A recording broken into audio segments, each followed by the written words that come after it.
and welcome to the Inclusion Solution Live. I'm Gabby Gonzalez, marketing and PR strategist here at the Winters Group, and I'm live in the studio with our founder and CEO, Mary Frances Winters. Hello there. And we're here to discuss our new book, Racial Justice at Work, Practical Solutions for Systemic Change.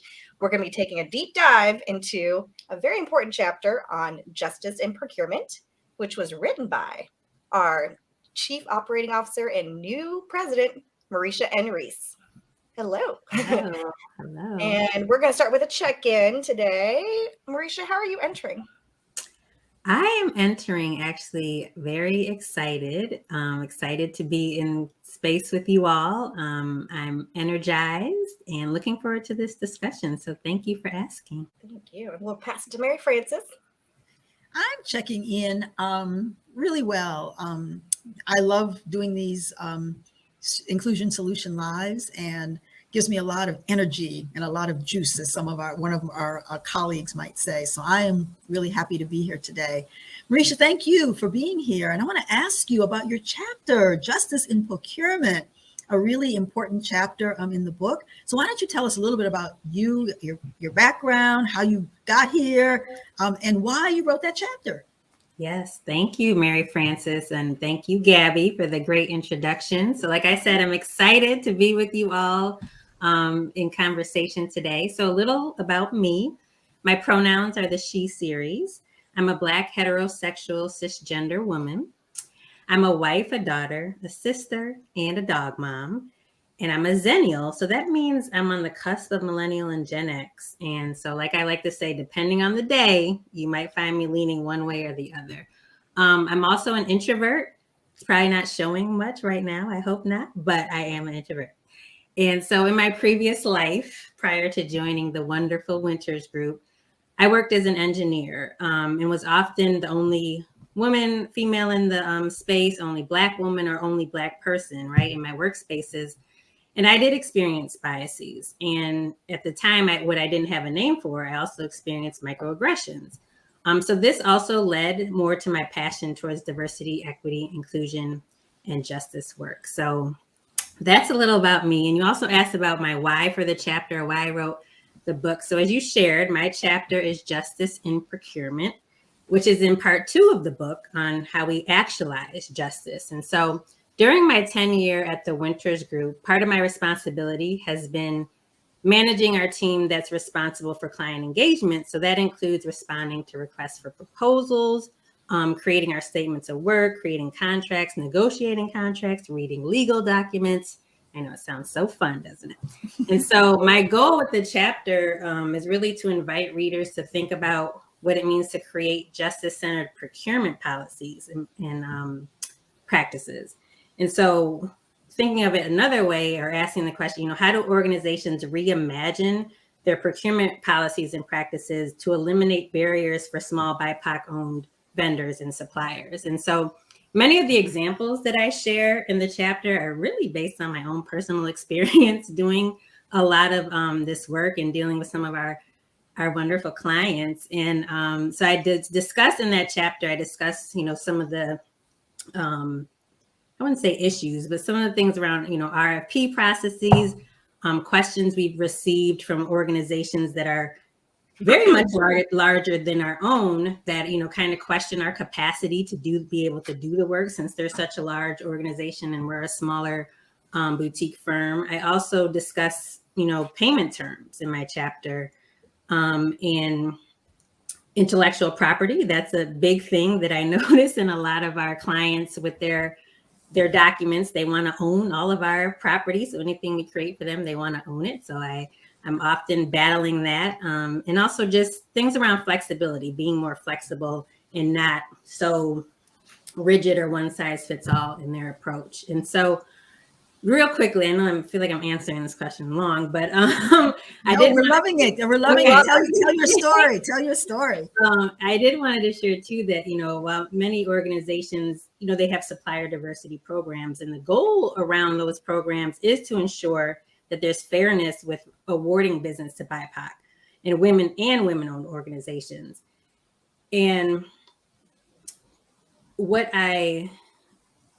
while those are great, those are needed, right? I think they're done without the organization considering how there might be some potential harm or barriers that they may be putting upon these small organizations. And so in my chapter, I just wanted to lift that up and highlight, because I think when folks think about justice and racial justice, they're not necessarily thinking about procurement as something that they need to look into. No, that's great that you mentioned that, because I was going to ask, when you hear the term racial justice, like, what does that mean to you? And like, what trends are you seeing?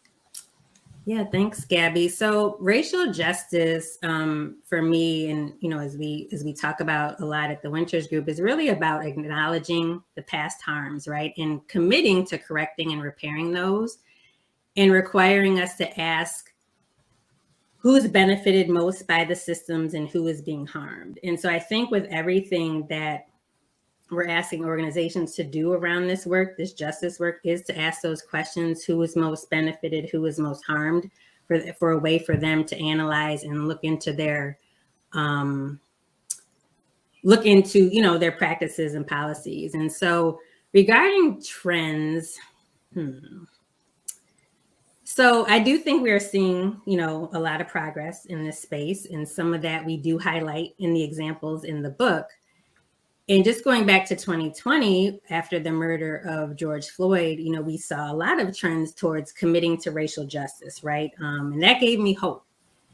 But now I'm feeling like that is waning a little bit. And as you say, Mary Frances, right? It started off as a movement.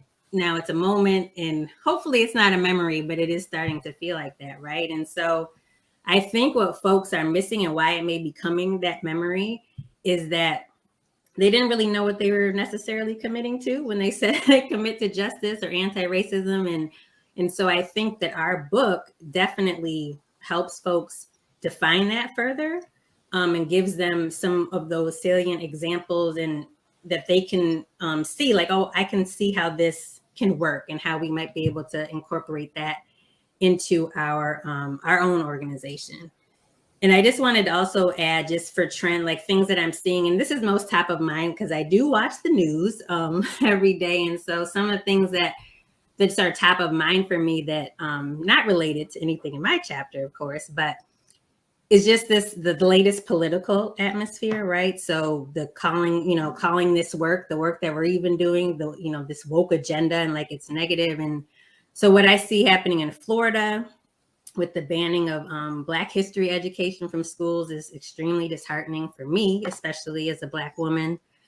And then the latest Supreme Court debate around loan forgiveness that we're hearing about is most definitely a racial justice issue as well, when you consider that over 50% of Black students have student loans.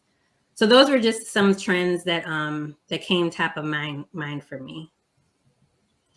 Mareisha, can you also give us an example of how organizations are implementing more justice-centered procurement policies? Yes, I can. And so I wanted to share, I was doing some research, when we were doing the book, and I saw that many organizations pledged to increase their spend, right, with supplier diversities, and in like millions and billions of dollars. And so, I saw Facebook or Meta, not sure what to call them anymore, but Facebook, Meta pledged $200 million to increase in suppliers. Google, $2.5 billion. So I was like, wow, that is like amazing.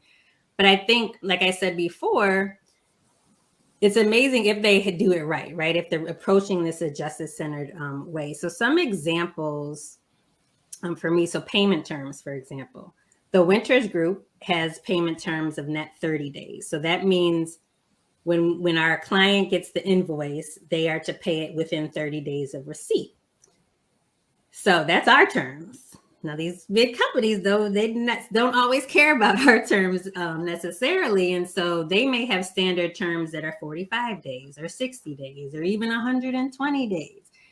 And so this can be harmful. This could be harmful for small BIPOC-owned businesses, especially since we know that BIPOC-owned businesses are often have less access to capital, and they're often as compared to their white counterparts, white-owned businesses, they're least likely to receive funding that they request from the bank. So imagine waiting 60 days or 100 days to be paid for the work that you just did, right? So that could potentially put a small BIPOC business out of business. Another example is around security and risk assessments. And this is probably my favorite example to share just because of how much I loathe receiving these things from clients. So I want people to know how they could potentially be bad. So I always share this example, but so security risk assessments we'll get every now and then, but when we get them, they're usually daunting, right? 300 questions. And, you know, as small organizations, small BIPOC organizations may not have the people that complete these questionnaires, or they may not even understand the questions. And so we had a prospective client recently that wanted us to complete one of those questionnaires. We attempted it on our own and we submitted it. We submitted it to our client contact. They submitted it to their internal risk. The internal risk looked through it, didn't like it, sent it back to the client, sent it back to us. That probably went maybe 4 or 5 times. We went through that process to where we were finally like, okay, we need to get this approved because they will not allow us to do business without having this assessment complete. But we're clearly not the ones equipped to complete it, right? And so we did have to hire an external firm to complete that assessment for us, paying money, you know, extra money that we didn't have budgeted or didn't consider. And so just thinking about that as well for, you know, small businesses may have to step out of the running, so to speak, of getting a contract because they don't have the means to be able to complete a lot of these requirements. And so for me, like a lot of times I find that organizations approach procurement and supplier diversity with these, you know, one size fits all approaches. And what I want organizations to think about is how can they modify their procedures or practices or requirements so that they work for everyone, right? They work for all. So especially going back to the risk assessment, that risk assessment, it wasn't even really needed for what the work we were doing. And the firm that we hired, the external firm we hired, even said the same thing. Like, I don't know why they're asking you all of this because it's not applicable. And so, we did get it completed and then we got the contract. So I just wanted to share that too. So those are just a few examples.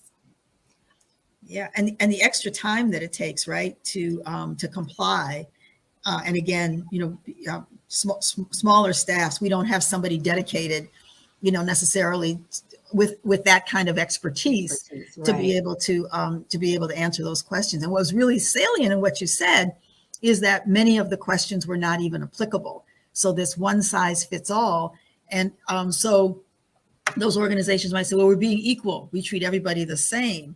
And we know that the difference between equality and equity is you treat everybody the same. Equity is that you differentiate based on needs. And so it's really important. I think, Mareisha, your chapter is so important because oftentimes this work is thought about as HR work. Mm-hmm. And it goes beyond that. That's why we talk about systems, what systems are in place.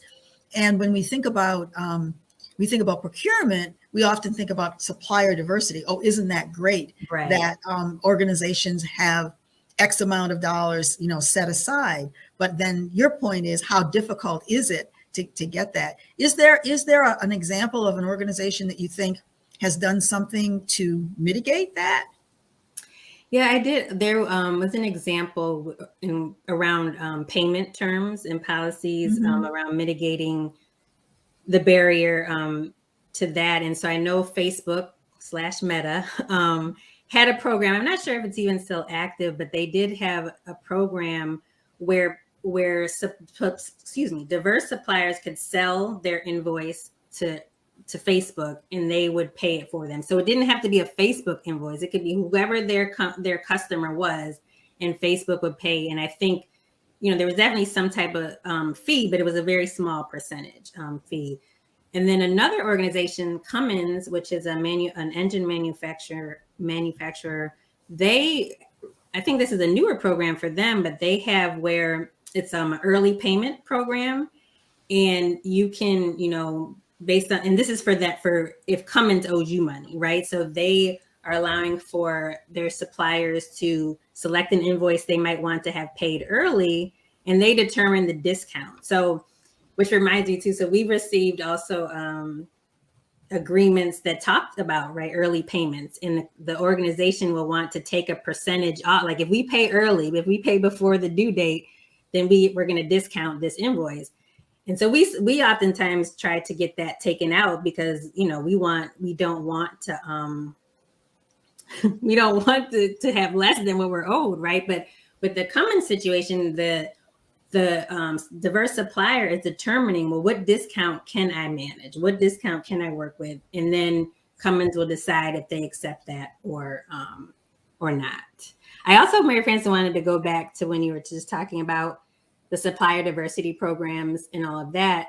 And I know too, we often get invited to supplier diversity events where they offer education for diverse suppliers on how to compete for contracts with large organizations. And so I just want to recommend organizations with that. I think it's great to offer education to diverse suppliers, but also make sure they're listening to their suppliers to understand what their needs and challenges may be. And, sometimes they don't need to be taught how to do a proposal or how to do a contract. They just really need customers, right? That's what they're looking for. So while I think organizations mean well by having these, it may not be what your suppliers really need. So I do encourage organizations to really look at that, have focus groups with suppliers, do surveys, do one-on-one interviews to understand what are really the challenges, what are the needs that they see. No, that's great. You were actually, you recently presented at our Racial Justice at Work Summit on mitigating these barriers for BIPOC-owned businesses. And then you were talking about, how supplier diversity programs fail Black-owned businesses. So I didn't know if there were other examples of, what you're seeing in this area and what can be done to address it. Yes, I can share some examples on mitigating. I think the examples I shared with the payment terms and the risk assessment were kind of like some of the barriers we see. Mm-hmm. And so some of mitigating those, I recommend that organizations look at those policies, look at them deeply and ask questions. The questions we always say, the justice questions: who does this harm? Who does this benefit? And really examine them and update them. So don't just examine them. And then I would offer, because organizations may be like, okay, I don't know what that means. I don't know how to examine something with a justice-centered lens or an equity-centered lens. So hire an organization, an external organization, to do that audit for you, to audit your policies and practices to help you see where you might have some limitations. Like I keep saying, the one size fits all approach, and that whole idea around that's just how we do things here. So if you find yourself saying, well, that's just how we do it, maybe it's time to pause and see maybe how we should change it, right? And so that's another way that I see about mitigating some of those barriers. And then even going back to your example of that questionnaire where there were so many questions that didn't have to do. So maybe an example in that case would be that company taking it upon themselves to go through and edit down those questions to the ones that were specific to them.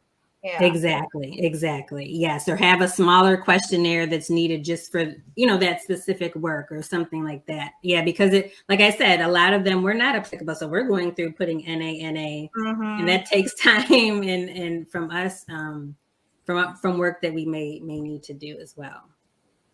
Yeah, and I think another thing, Mareisha, as you were talking, was helping me to think. You remember you mentioned that there were the risk assessment people, our client, and then us. Yeah. And even our client doesn't really know the answers or know. They're just saying, hey, in order to do business with us, this is what you have to answer.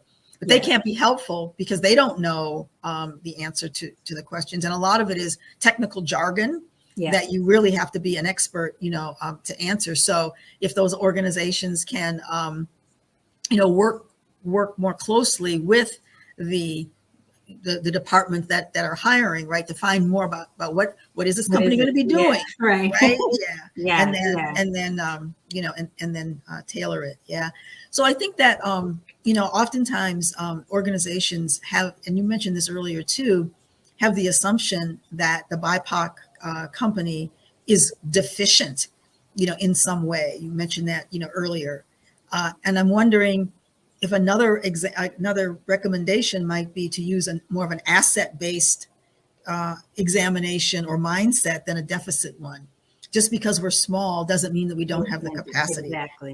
You know, what are the strengths that this organization is bringing, so that it doesn't look like it's more like charity. You know, we're gonna give this opportunity to this organization, but we know they probably don't have the same level of quality. We know that they don't, right? But because we're committed to, you know, diversity, we're going to do this. And so I think coming from an asset-based, strength-based mindset versus a deficit one. Yes, that's a very excellent point. Thank you. Well, and I just thought of that. I hadn't thought of that before. Wonderful. Thank you. We heard it here. I also wanted to share too is so we're speaking a lot about what the organizations themselves can do. And just as BIPOC suppliers, I think raising these up as it comes to them. So I've become more and more vocal with our clients, calling these things out, like, to their attention, because I do think they don't know. You know, they're doing this is what the company says we have to do, this, and this to get, you know, through to onboard a vendor. And so I will, you know, mention like different things I may drop. Yeah, and it's in my book, in this chapter. But I think if they don't know, like if we don't mention it, we don't bring it up, and then they don't know, it'll continue to be. So I just encourage, you know, BIPOC suppliers, if they see something that they feel may be unjust or inequitable, to just call them on it. Doesn't mean that they will change, but at least, you know, it's like bringing that awareness, hopefully will eventually lead to change. So I just wanted to lift that up as well. What other things do you ask for? What other things do you change on contracts sometimes, so other people have ideas? Gabby. I know. So much. No, not so much. But there are certain things that I like go to, because these documents from organizations could be 30, 60, you know, lots of pages, right? So there's certain sections that I'm like, oh, let me find. So intellectual property, for example, I think I might have mentioned a little bit about it earlier, but a lot of times organizations will want to claim, like anything you create for them, they want to own exclusive rights into perpetuity, right? Forever and ever, they want to have the rights. They want to be able to modify, advance, and everything. And I still think that's like a one-size-fits-all approach, because there may be organizations that might be creating a software for a company. So yeah, they want to own that right, the right to that software, because they're going to use it internally and they want to be able to modify it. But we, you know, as a service organization, professional service organization, we're creating training documents, right? And so no, that has our intellectual property in it. And no, we don't want to give company X exclusive rights to that to be able to use it however they will. So that's another place that I go to. So there's certain sections that I like. Payment terms, intellectual property are ones that I definitely like hone in on very first, like to see, you know, what they might be saying. And the intellectual property one is the probably more difficult one to get to. Like we go back and forth a lot. And I think to your point, Mary Frances, it's about the procurement people not really knowing what our service is. And so in their mind, anything created for the company is the company. But no, not in this, you know, in this situation, we're providing training, education, and no, we're not giving company X that to just go off and then do their own training or to, you know, take it with what they will. I think another thing that this brings up is that the organization obviously is out to protect the organization and to, quote, get as much for the organization as possible. And that comes from more of a legalistic kind of a mindset, right? You know, we have these master agreements. And so master agreements are typically written by lawyers. But as we move more towards a justice framework, it's like, how do we get to a win-win so that it's not, you can't do this, you can't do this. And I'm thinking also about things like cancellation clauses, right? Mm-hmm. And what their terms are around cancellation, which are usually all to the benefit of the organization. So I think what I'm hearing you say is encouraging this notion of how do we make this a win-win? That's more justice centered. So thinking about the organization as well, because then everybody wins. I'm reminded of Heather McGee's book, The Sum of Us, which I'm reading right now, actually rereading, where she talks about when you support, when you help those who have been marginalized and oppressed, you're helping everybody. And so who wouldn't want? So let's just take the payment terms, 120-day payment terms. Who wouldn't want to get paid in 30 days rather than 120 days? Right. All contractors would. And so changing those kinds of policies not only helps the small, BIPOC or woman-owned business, it also helps any contractor that would be doing business. There's your win-win. There's the win-win. Yes. Yes, we all benefit. All of us or none of us. Yes. Right. I love it. Well, I don't know if we're getting to that point where we got to figure out, how are we filling our cups? This is a question that Mary Frances and I ask all of our guests. Mary Frances, I will let you do the honors. Oh, well, thank you. Don't fight over me now. Well, as you well know, Mareisha, this work can be, fatiguing. I actually wrote a book called Black Fatigue, and it's very important we recognize to take care of ourselves and to prioritize our well-being. And we try to do that, at the Winters Group in a number of different ways, which I will not, go into right now. But what do you do to fill your cup, to be rejuvenated and to be restored to well-being in the midst of all of these contracts and master agreements and trying to come to a win-win with and negotiate with procurement people? How do you fill your cup? Yeah, thank you for that question. I do want to start with saying I do love my job and my work. I don't want this to sound like I was complaining about all these things, contracts I have to review and strike through and redline.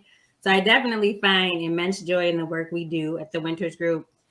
And we're truly making a change and a difference. But you're right, it can be fatiguing at times. And so for me, I do like to travel.